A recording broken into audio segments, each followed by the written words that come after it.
some time to Representative Rick Nolan from the state of Minnesota. Thank you, Mr. Speaker. Congressman Pecan, I want to commend you for the tremendous service that you have been providing, bringing to the attention the important issues that relate to the working men and women in this country.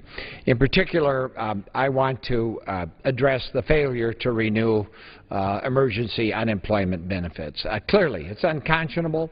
It's unforgivable. As you and our other colleagues have pointed out, it's bad economics. And the characterization of these people as somehow being scufflaws that don't want to work is the cruelest and most unfair part of all of this. And we need to remind ourselves that in order to be eligible for unemployment compensation, you have to have been a worker. You have to have gone to work every day. And you could not have left your job voluntarily. You could not have been removed from your job for fault. You were a good worker who, by virtue of facts that you had no control over, lost your job. But you were someone who was willing to go to work every day. And in the 32 years in my little hiatus between when I served and when I came back, I engaged all that in business. And I employed anywhere from 25 to 50 people at all times. And we paid unemployment insurance because we know in business the cycles that flow, and from time to time layoffs are necessary. And I was always happy to pay that unemployment insurance, knowing that these good people who showed up for work for me every day had some protection in the event of circumstances that were beyond my control and their control. And to deny these benefits is so unconscionable. It is such bad public policy. It is so unforgivable. We're leaving 4.9 million people out there. And I remind everyone again, workers, that they're going to lose the benefits that they earned, that they insured themselves against, together with their fellow workers and employers. And here they are, you know, maybe going to lose their home because they can't make their mortgage payment, maybe thrown into a diabetic coma because they can't buy their medicine, watch their children go hungry because they can't afford to buy food. That's not us. That's not America. We know better than that. So I implore my fellow colleagues and our Speaker to bring this unemployment benefit extension before the House so that we can have a vote on it. Because I have no doubt the heart and the goodwill that is in this House will extend them. We will extend those benefits because we know for a fact, the simple truth is there's only one job for every 3 people that are out there. And until we put together the pro-growth, pro-job economy that we need to put everybody back to work, we need to provide those who are in need and who have earned the benefits and are workers in our society the benefits so that they can take care of their families and their needs. And if the Speaker will allow this to come up for a vote, I predict there's enough goodwill here among Democrats and Republicans that we will pass this. So, Mr. Pecan, thank you for bringing this to the attention of the Congress. And, Mr. Speaker, I hope you're watching. Let us have a vote on this. We'll pass it. We'll do the right thing. Thank you very much. Sure. And thank you so much, Representative Nolan. Again, you've been a tireless effort for the people of the entire country, but especially northern Minnesota. They should be very proud of you and what you're doing. So thank you so much. Mr. Speaker, how much time is left? 11 minutes. Thank you very much. I'd like to try to split that time a little bit on unemployment extension, as we've been just talking about the last several speakers, and a little bit about the fast-track bill as well, because both of those go hand in hand in what's going to happen to the American economy. I just want to share a few stories, some from my district and some from across the country, again, of real people, not talking about the numbers, the 72,000 people a week, but just real people and their stories about what this means when we don't extend those benefits. One of the reasons why I'm going to bring bring someone at the State of the Union speech from my district to talk about this personally, but let me share some stories that I've received. One is a woman from Baraboo, Wisconsin. She's a surgical nurse, and she lost her job more than 6 months ago. And since that time, she's done everything she can to look for work and apply for jobs. And unfortunately, up to this point, she hasn't been successful. And now, due to this Congress's inaction, Mr. Speaker, she has lost her unemployment benefits. Without this insurance, she's unable to afford her rent, and she's in danger of being kicked out of her house in just 2 weeks, meaning that she may have to move into a homeless shelter. She doesn't know where else to go and what else to do. That's a real person from south central Wisconsin who's affected by this Congress not acting and extending those benefits. Let me read another letter that we got from a woman from Mount Horeb, Wisconsin. She says, "My husband has been out of work since mid-June. He's a union steam fitter who makes a decent wage when working. There's not enough work right now. He applies for non-union jobs every day and most days doesn't even get a call back. He has now lost his unemployment benefits. We are a middle-class family. I work for a community bank, but can't support our family on just my wage. We are now having to apply for free and reduced lunches for our 2 high school students. We're applying for food share. This is going to start creating a real crisis for the programs designed to help those in need. They will not be able to keep it up. It's not that people don't want to work. It's that there aren't enough jobs. We'll soon lose our house as we are not able to make our payments. Grown people should be able to work together towards a common goal. My husband and I have worked hard all of our lives to make ends meet. Now, when we need help, there is none." That's just 2 of many letters I've gotten from my district, from people who are directly impacted by this Congress not acting on extending unemployment benefits as we have so many times in the past. Under President Bush, 5 times we extended benefits without strings attached when the unemployment rate was even lower than it is now. We have acted so many times in this nation's history to extend those benefits to people who need it most. And right now, instead, we're going to somehow play politics and not be able to get that vote. And I agree with Representative Nolan. If we have that vote, it'll pass. There are enough good people in this body, Democrat and Republican, who will pass it.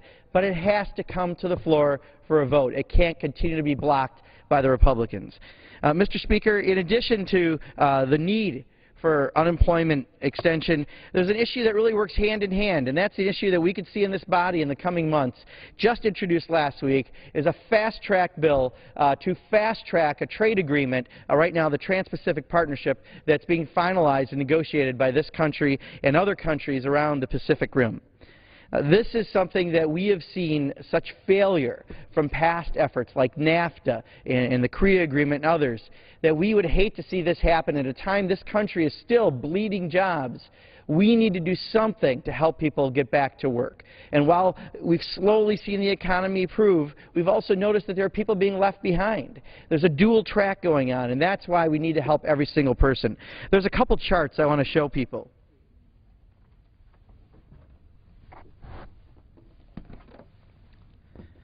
And I want to thank the Communication Workers of America, the union that, like other unions in this country, do so much on behalf of the middle class, fighting for their workers, making sure they have a say in their workplace. It's one of the reasons why I've had a union specialty printing business for 26 years.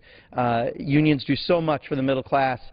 We need to do everything we can to support the average family working in America. And these are some charts that they put together with statistics from the Bureau of Labor Statistics. This shows where wages were along a continuum. If you look in the red, that's where the real average weekly earnings are. Right now at about $637. Back in 1971, $731. It was more in 1971 than it is right now where we're at. If we had wages tied to the same percent that we've had to productivity in this country, the wage would be at $1,183 a week in the yellow zone. That's what we're not getting. We're still producing that in output in this country, but it hasn't gone to the average worker. Unfortunately, what we've seen in this country is something just the opposite, which is the money going to just the top in businesses and not to the average worker. In 1980, the average CEO made 42 times what the average blue-collar worker made. 42 times. And around the world, in countries like Japan and Germany, it's always been around in that 25 to 40 range. That's what a successful economy is at. In 2012, CEO pay has grown to 354 times what the median pay is in this country. 354 times. It's this gap where workers haven't gotten that money. Instead, it's gone to that top 1%. So we have wage inequality. We have wage erosion happening. And finally, let me show you something that ties directly to what we're talking about on Fast Track. When you look at net exports as a percentage of the gross domestic product, you'll notice we've had a surplus for many years, from 1950 to about 1974. And what happened in 1974 was this country's first use of Fast Track. And that's when we noticed our first dip going into a net importing company rather than an exporting company. Then when you look at this, the graph, how it goes, there's another big dip right about here. What happened around the mid-90s? Well, in the mid-90s, we passed NAFTA, we passed the WTO, and sure enough, we watched our exports dwindle even more. And then in 2012, when we passed the U.S.-Korea Free Trade Agreement, we were promised 70,000 new jobs in this country. Instead, we lost 40,000 American jobs after we passed that. So what members of the Progressive Caucus and members of this Congress are trying to get across, Democrats and Republicans, that when we do a fast-track authority, as explained by Representative DeLauro and others today, we are essentially giving up our congressional oversight to the President, who's negotiated this. We haven't even had a chance to really see the documents yet. They're not even finalized, and they want us to give a rubber stamp authority that takes away our ability to have debate, to be able to amend these agreements. And if this agreement looks anything like we think it's going to, like NAFTA and other agreements we've had in the past, you're going to see this graph go farther and farther down, and we will be a net importer, not a net exporter, and it will cost more American jobs. So, Mr. Speaker, the Progressive Caucus today was here for this special order hour to talk about two issues. One, the real need to extend emergency unemployment compensation benefits to people who need it so much in this country, the 1.3 million people and 72,000 more each and every single day, every week that we don't act. But also to talk about the fast-track legislation that's coming down the pike, because I think the average American isn't aware of what's happening. We need to talk about this more, because when this vote happens in this House, we could be rubber stamping an agreement that will continue to not only cost us jobs, but to continue to have other impacts and everything from food safety to the financial industry and other things across the board. So I'm honored to have been joined by so many colleagues from the Progressive Caucus tonight. We're going to continue to fight for the middle class and those aspiring to be in the middle class. And, Mr. Speaker, I just want to thank you for these minutes that we've had tonight to talk about these issues with the American people. Thank you so much. The gentleman is yielded back. Under the Speaker's announced policy of January 3rd, 2013, the Chair now recognizes the gentleman from Arizona, Mr. Franks, for 30 minutes.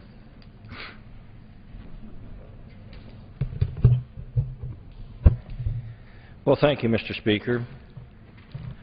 Mr. Speaker, in coming days, we will have the anniversary of Roe v. Wade upon us. That will be the 41st anniversary of abortion on demand in this country. And, Mr. Speaker, just to be clear, Roe v. Wade was a Supreme Court decision that was handed down, that no one voted on except the Supreme Court themselves. This was not something that went through the Congress. This is not something that the people supported. In fact, every state in the Union at that time protected innocent unborn children. And when Roe v. Wade and Doe v. Bolton were handed down January 22nd, 1973, America was plunged into the crimson tragedy of abortion on demand. And since then, 56 million little unborn Americans have lost their lives. In fact, it was this year, Mr. Speaker, that the world learned of the gruesome acts committed by Dr. Kermit Gosnell, an abortionist in Philadelphia currently serving a life prison term for murdering 3 babies that survived his attempts to abort them. when these babies survived Gosnell's attempts to kill them before they were born, he would sever their spinal cords with a pair of scissors. Testimony from former Gosnell employees described babies screaming in pain as their lives were taken moments after they were born. But, Mr. Speaker, born or unborn, we now know that these babies feel pain. It is an incontrovertible scientific fact that an unborn child can feel pain by at least the start of the 6th month after fertilization.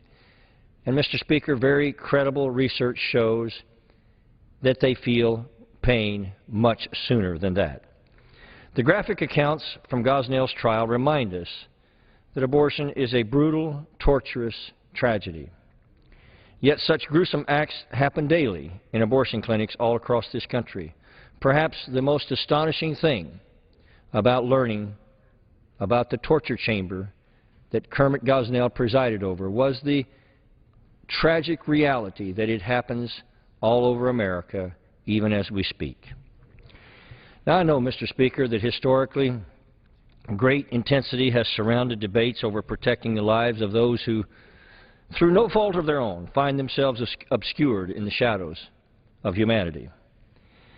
But it encourages me greatly that in nearly all of those cases, the collective conscience of this nation eventually shifted. And when we focused on the humanity of the victim and the inhumanity of what was being done to them, our hearts began to change.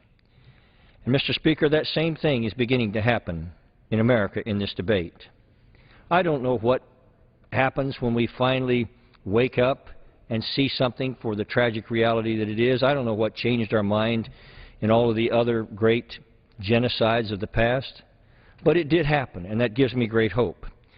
And today in America, we are finally considering the real question. And the real question is simply this: does abortion take the life of a child? We're finally beginning, Mr. Speaker, we're finally beginning to realize as a nation that it does. And we're finally beginning to realize that the brutal killing of innocent unborn children liberates no one, and that 50 million little lost American lives, 56 million now, Mr. Speaker, is enough. Now, Mr. Speaker, this legislative day has come to an end, and sunset approaches fast in Washington.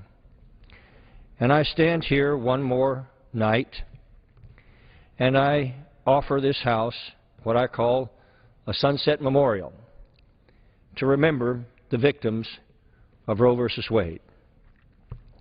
Because you see, Mr. Speaker, before the sun sets today in America, almost 4,000 more defenseless unborn children will have been killed by abortion on demand in the land of the free and the home of the brave. Mr. Speaker, that's more than the number of innocent lives lost on September 11th in this country, and it happens every day.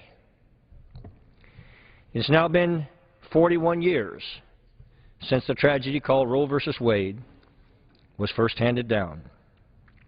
Since then, Mr. Speaker, the very foundation of this nation has been stained by the blood of almost 56 million of its own unborn children. Some of them, Mr. Speaker, many of them, cried and screamed as they died.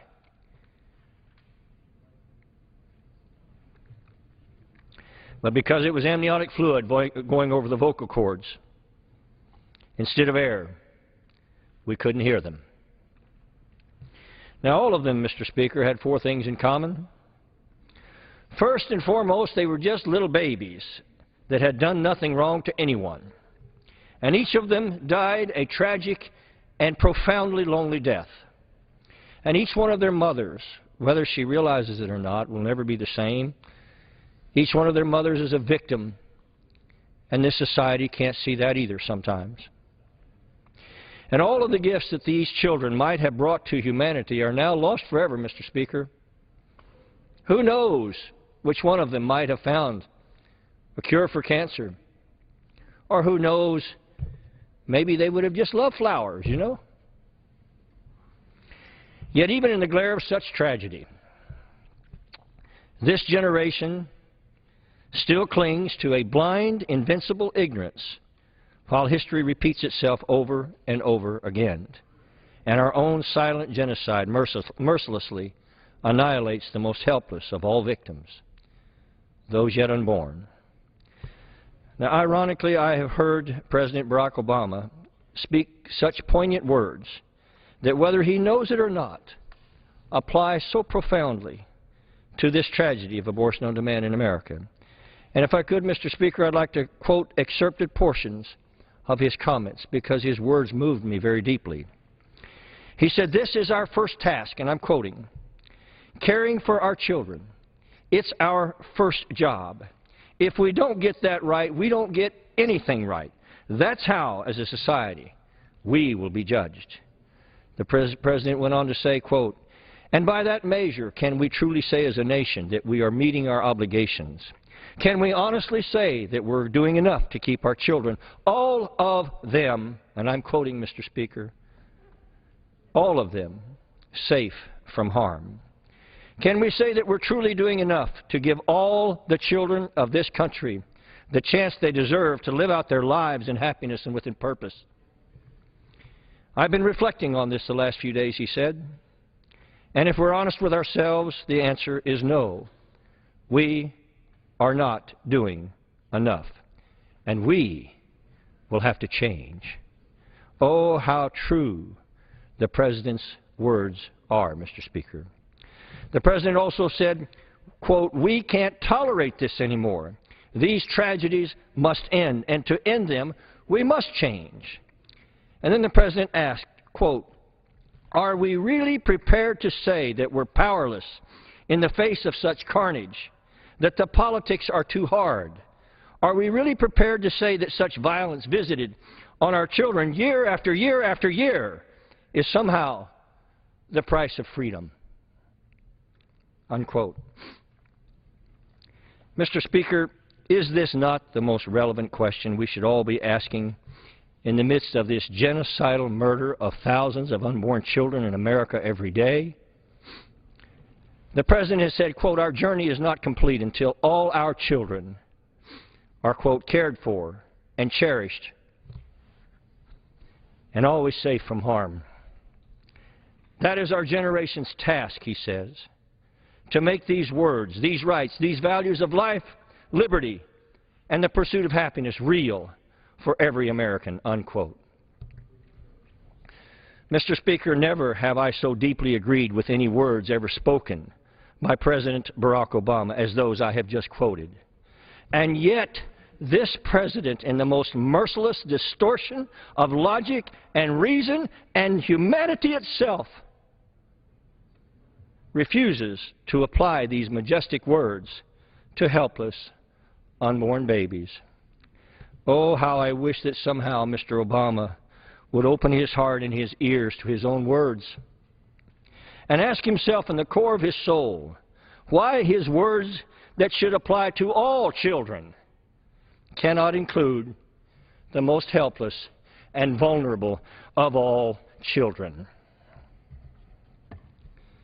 When Barack Obama took his oath of office no more than 200 yards from this well, he put his hand down on the same Bible that Abraham Lincoln placed his hand upon when he was sworn in to take his presidential oath.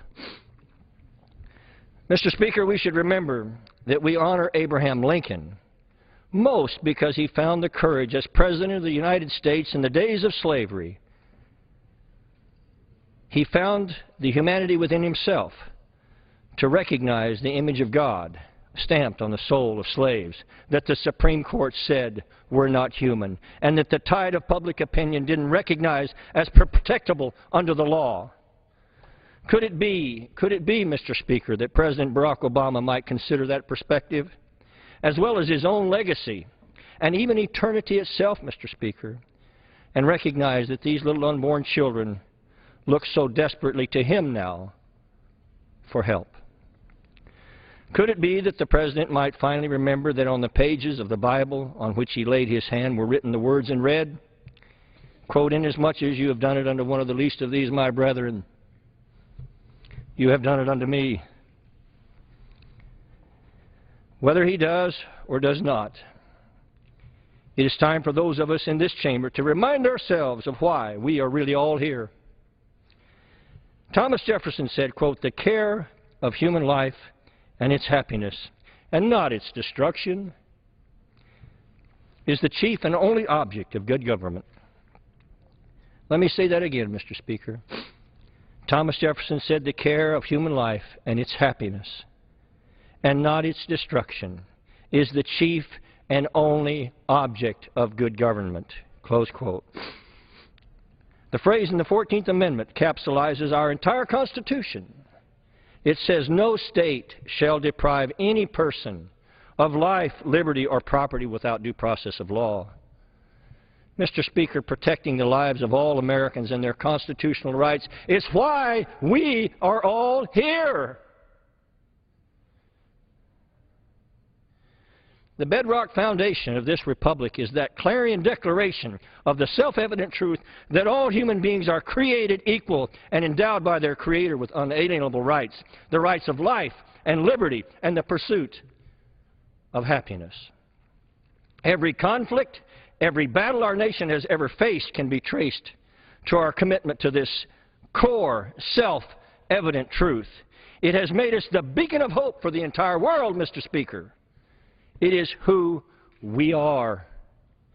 And yet today, another day has passed, and we in this body have failed again to honor that foundational commitment.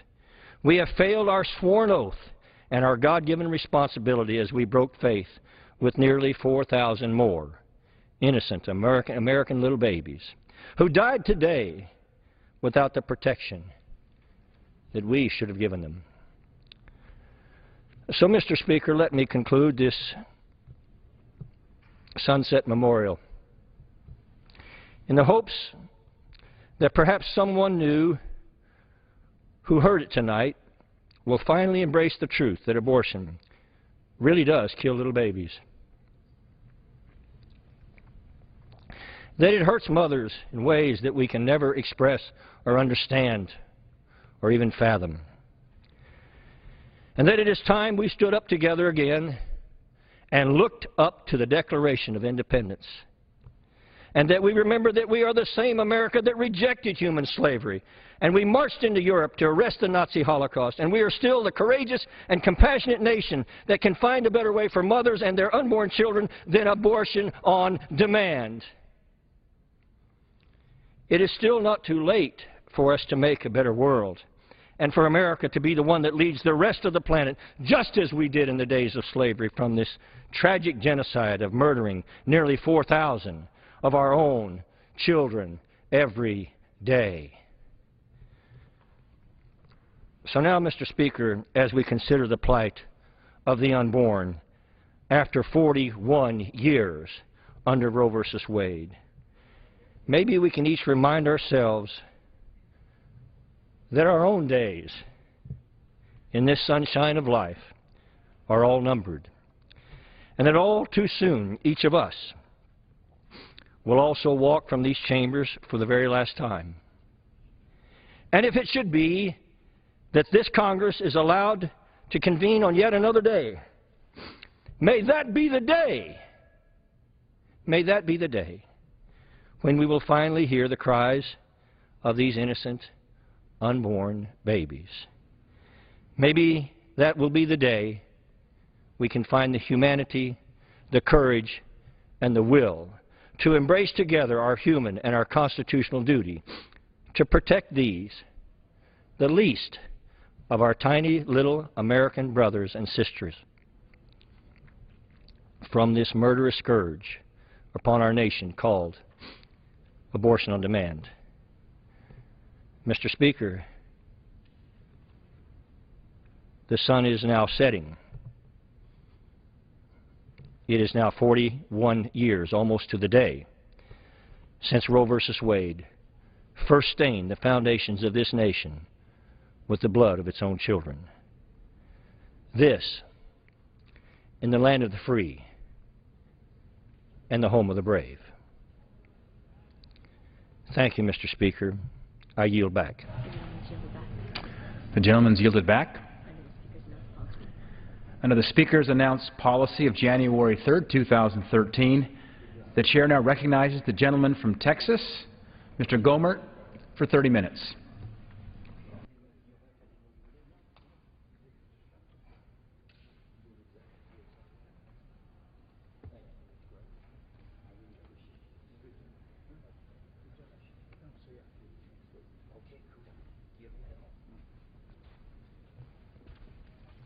Thank you, Mr. Speaker.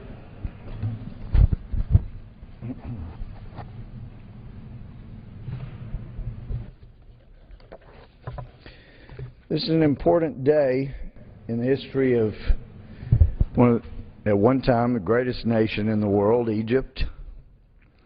It's come a long way since those days thousands of years ago.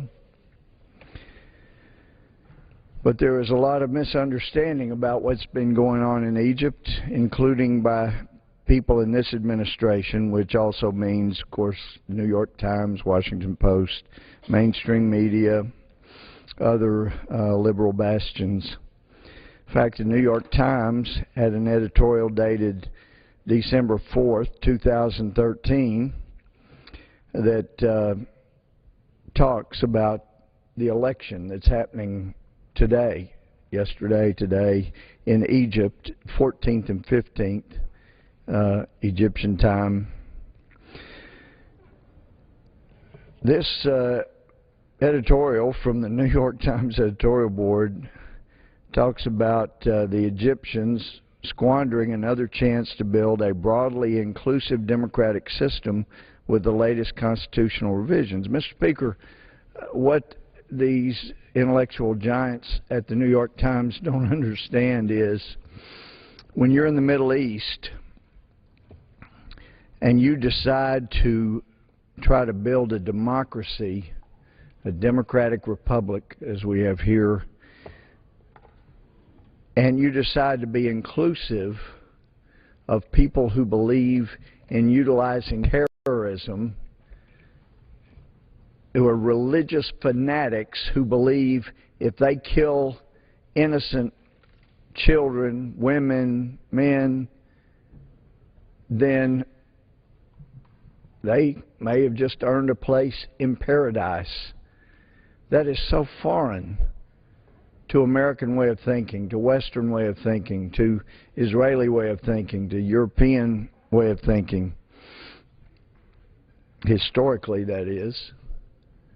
But as radical Islam, not to be confused with the moderate Muslims, such as those who are trying to establish democracy in Egypt, radical Islam, if included, will use terrorism, will use violence, will use anything they can to take over, and there will be no democratic republic.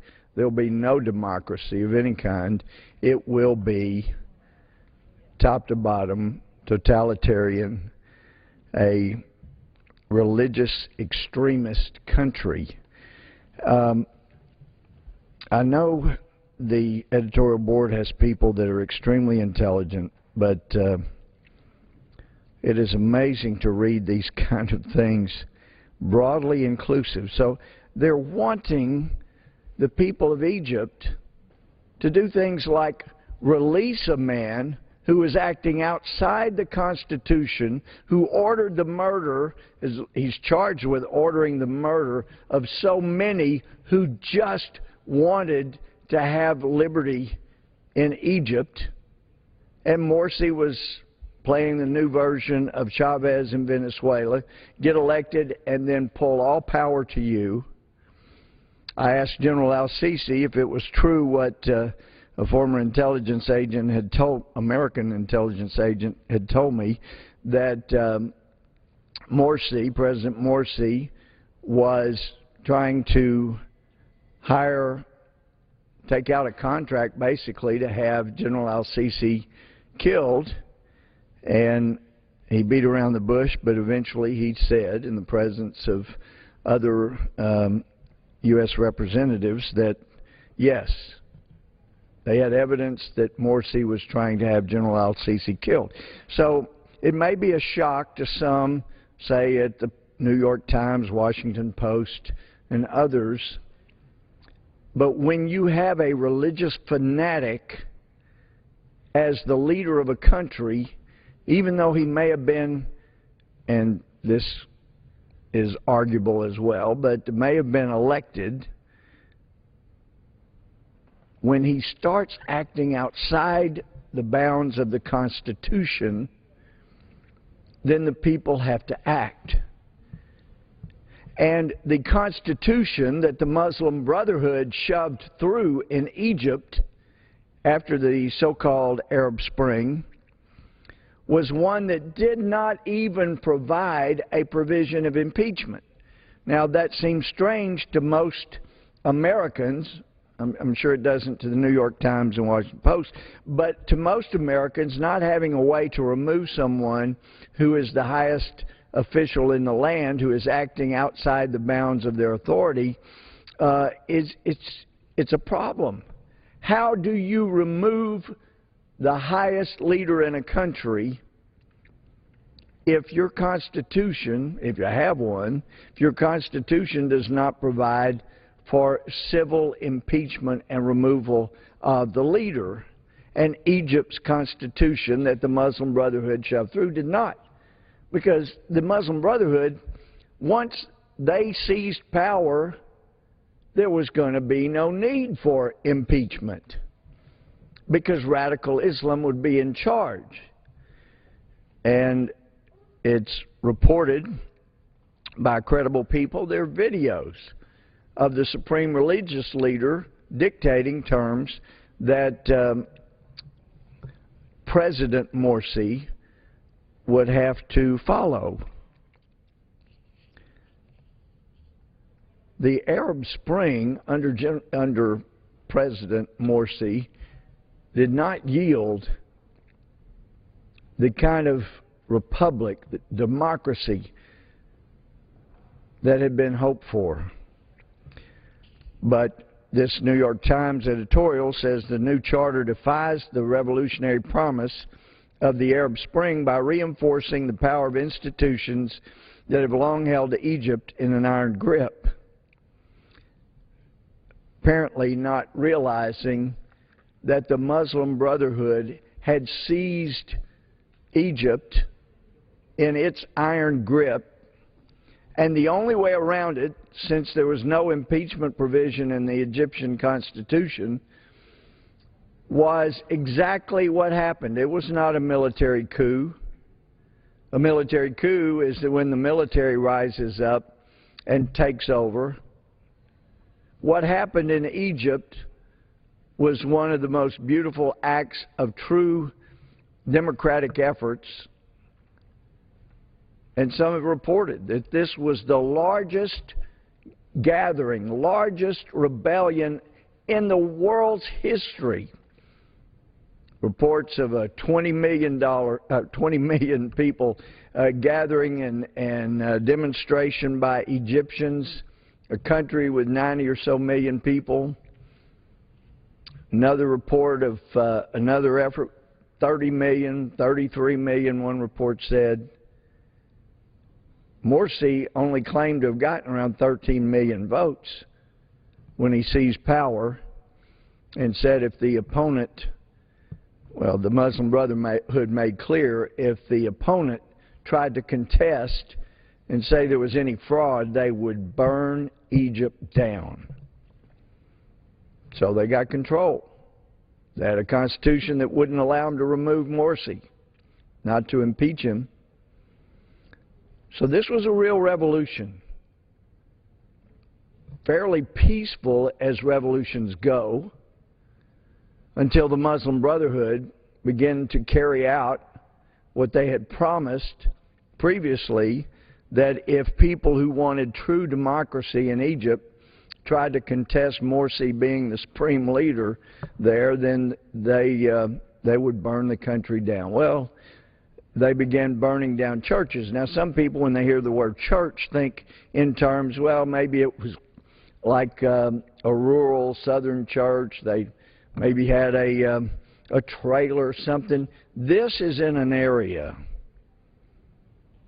where there have been Christian churches for nearly 2,000 years. These are incredibly historic places, some of them, and the Muslim Brotherhood could have cared less. Now, we have plenty of Muslim brothers here in the United States, and so far they say, look, we've been, in essence, their position is we have not really needed violence in the United States because we're getting so much control without violence, but certainly violence is an appropriate tool in places like Egypt where they got ousted so they couldn't follow through with pursuing a new Ottoman Empire, new world caliphate as the 12th Twelvers, the 12th Imam believers wanted to take over, and began right there where the Ottoman Empire used to exist as it began its way around the Mediterranean. But for those who believe the 12th Imam is going to emerge out of chaos, even if it's self-inflicted nuclear chaos, those that believe he'll emerge and begin ruling and take over a world caliphate, they know they can't afford to lose Egypt as an important linchpin. You know, 90 million people there in Egypt, that is critical if they're going to take over and have a world caliphate. Got to have Egypt.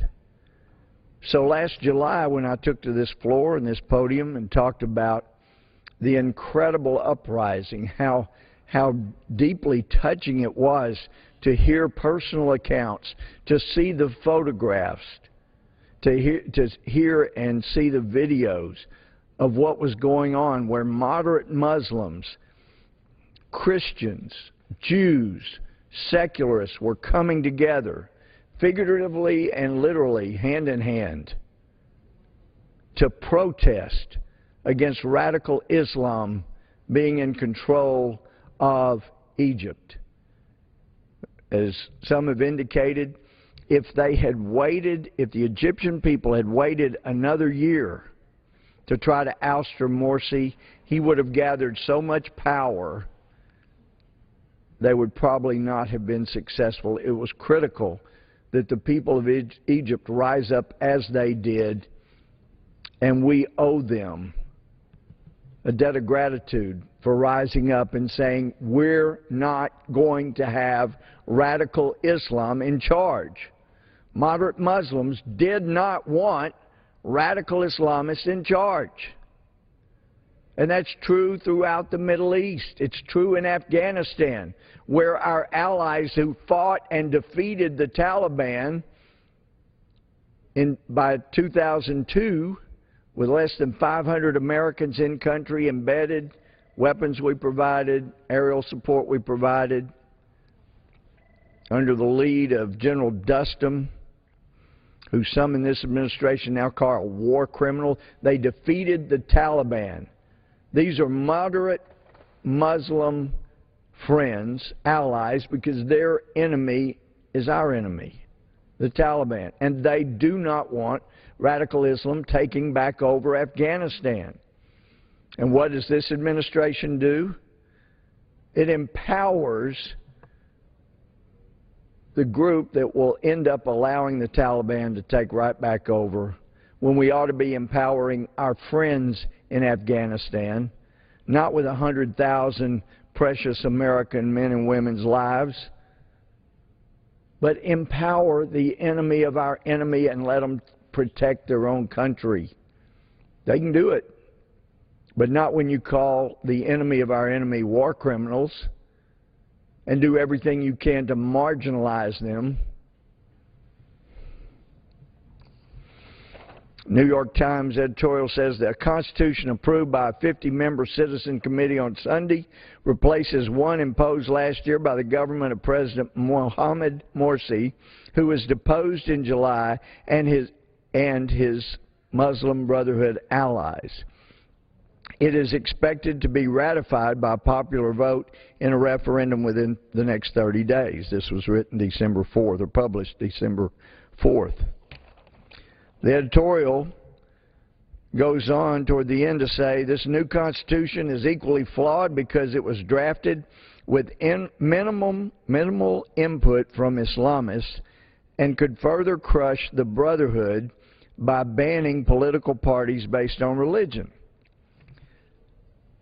All one needs to do is just a little bit of investigation, open-minded investigation. If you're taking your lead from Al Jazeera, from the Muslim Brotherhood, from Imam Majid, that's head of the Islamic Society of North America, the federal courts have said is just a Muslim Brotherhood front organization, or from leaders of CARE, which federal courts in this country have called a Muslim Brotherhood front organization, and with which, or to which is given great honor and credibility by this administration. But if you're listening to them, then, oh yeah, this is a terrible Constitution, because they're not going to allow a radical Islamist political party to take back over.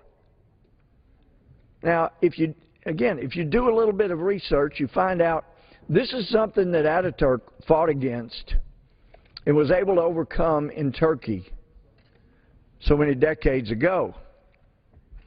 And because he was able to overcome and overwhelm radical Islam in Turkey, Turkey has surged to the forefront over the past decades in all kinds of areas. And now we see the scary creeping of radical Islam back into control in Turkey.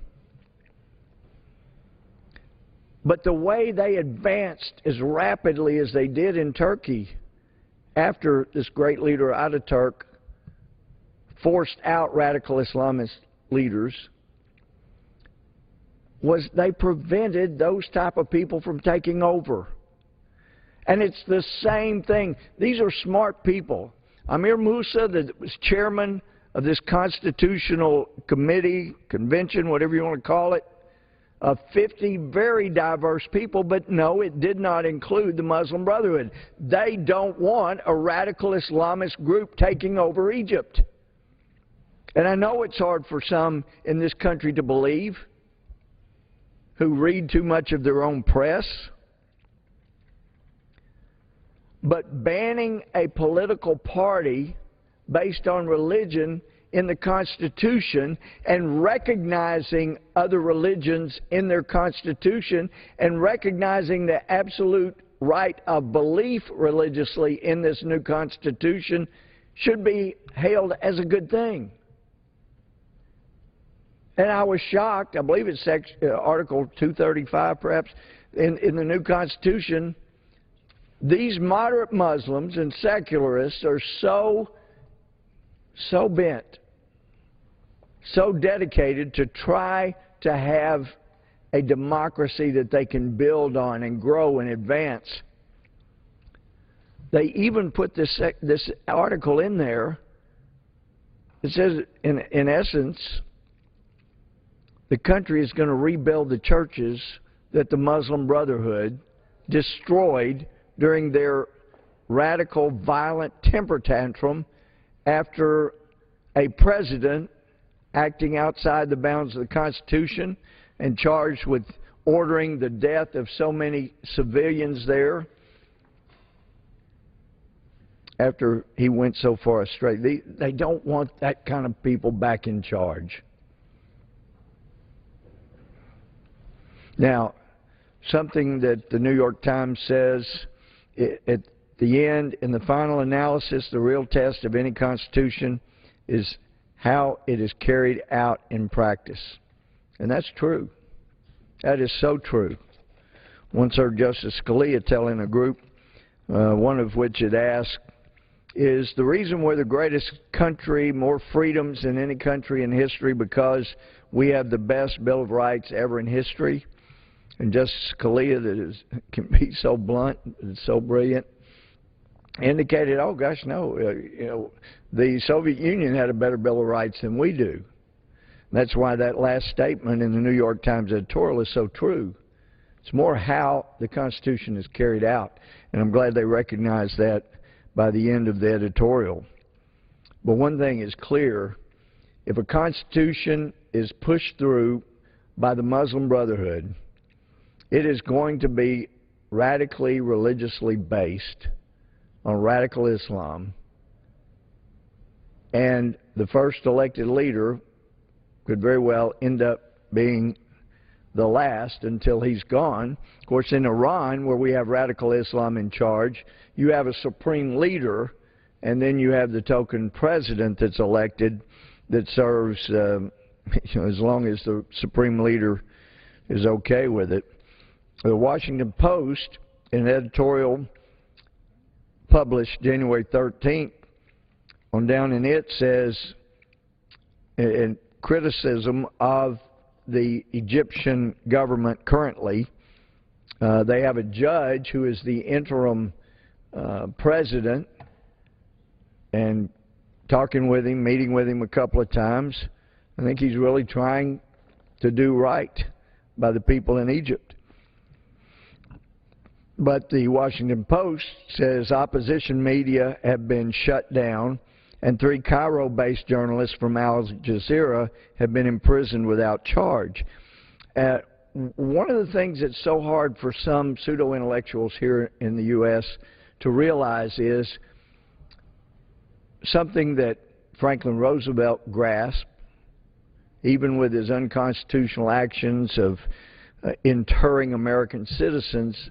Something that he appropriately understood is, if you have media that is helping the cause of anarchy or the overthrow of a constitutional democracy, democratic republic as we have here, then they are enemies of the state and they're guilty of treason, and they can be stopped.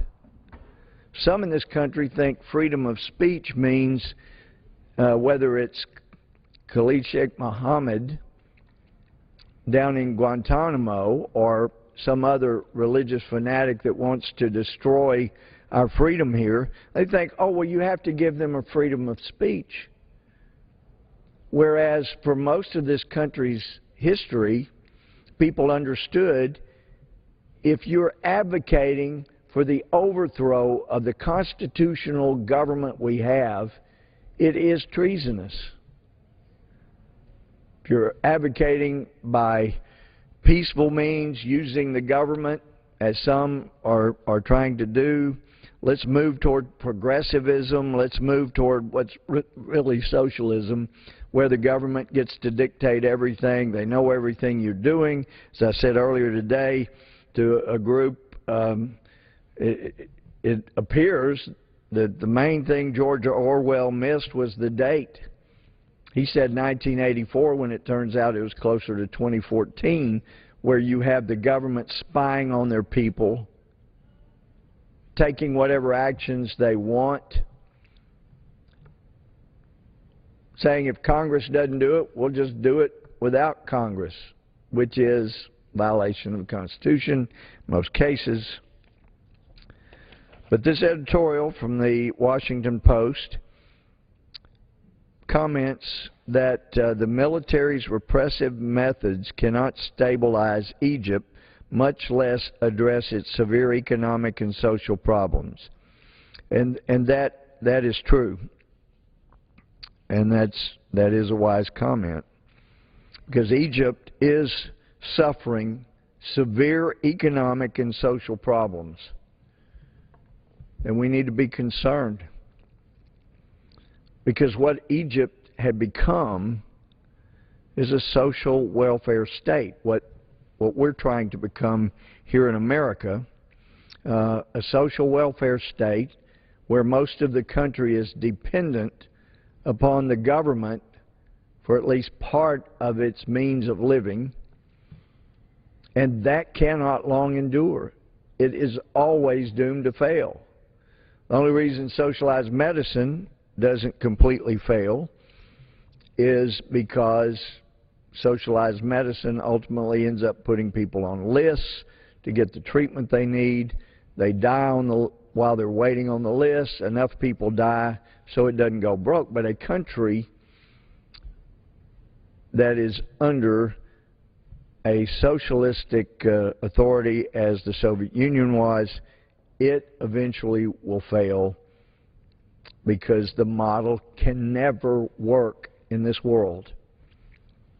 And Egypt tried to do that. You had a tyrannical leader, charged by many different leaders, but in order to buy loyalty, more and more welfare was provided, and they have severe economic and social problems. But it's my hope and prayer, Mr. Speaker, that the people of Egypt will continue to show the courage they did when they rose up last summer and said, we're not going to allow radical Islam to rule this country. We want religions to live in peace, and they will not live in peace when radical Islam is in charge. That's why you don't find a synagogue in Afghanistan. For heaven's sake, all the blood and treasure of Americans that's been lost and spent in Afghanistan for freedom's sake, and because we were okay with them having a constitution under Sharia law with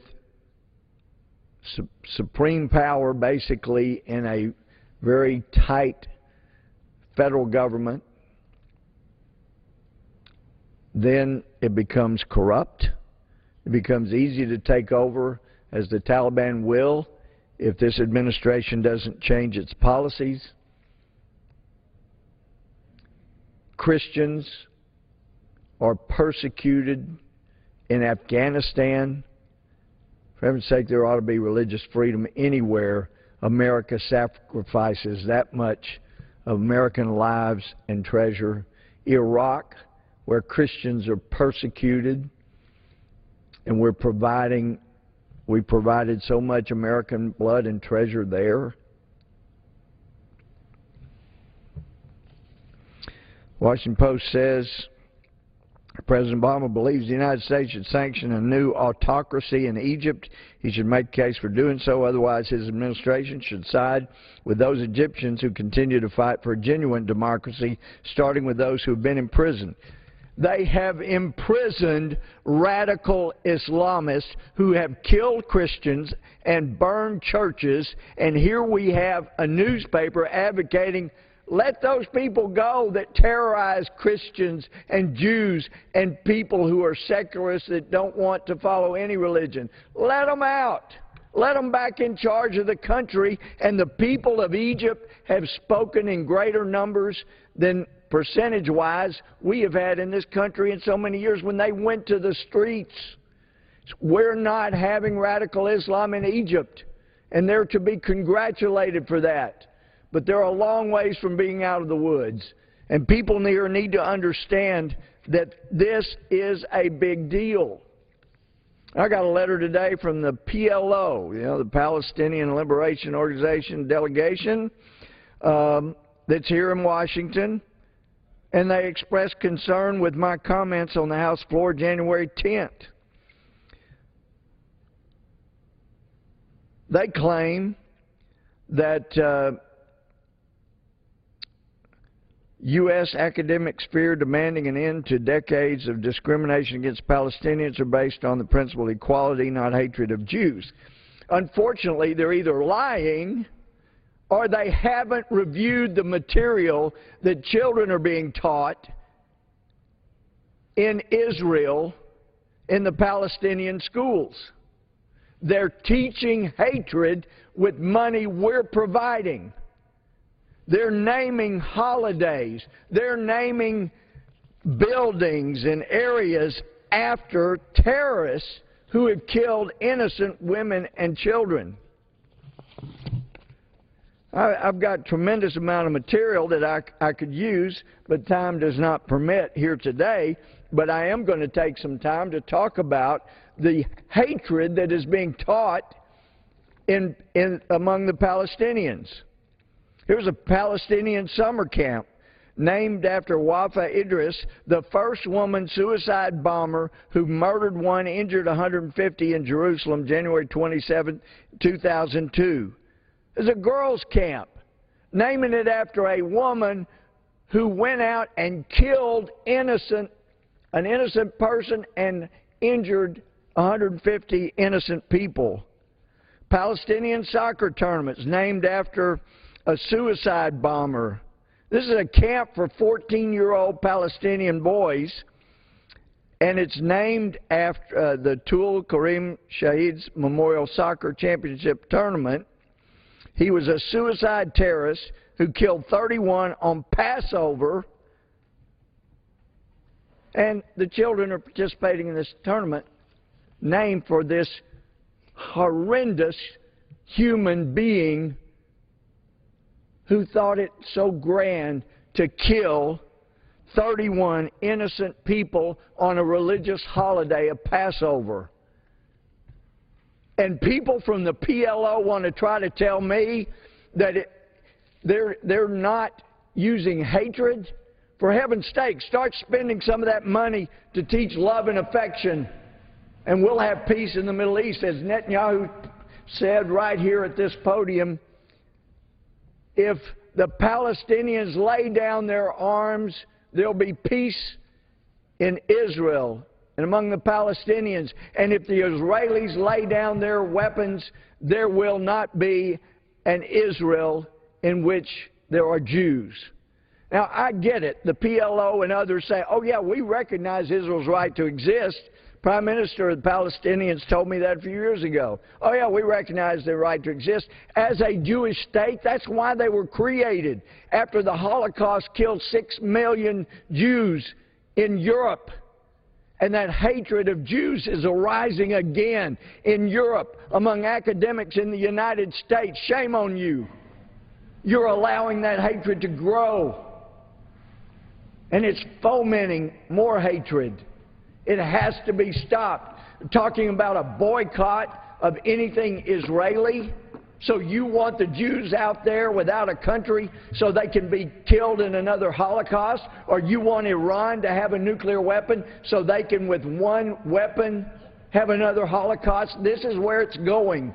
And if people's voices are not heard as the Iranian gas chambers are being constructed now, despite this ridiculous deal that's allowing them to keep the centrifuges going and developing, then the blood will be on our hands. And, Mr. Speaker, we should not, cannot allow that. With that, I yield back.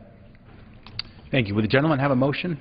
This time I will move that we do now hereby adjourn. The question is on the motion to adjourn. Those in favor say aye. Those opposed, no.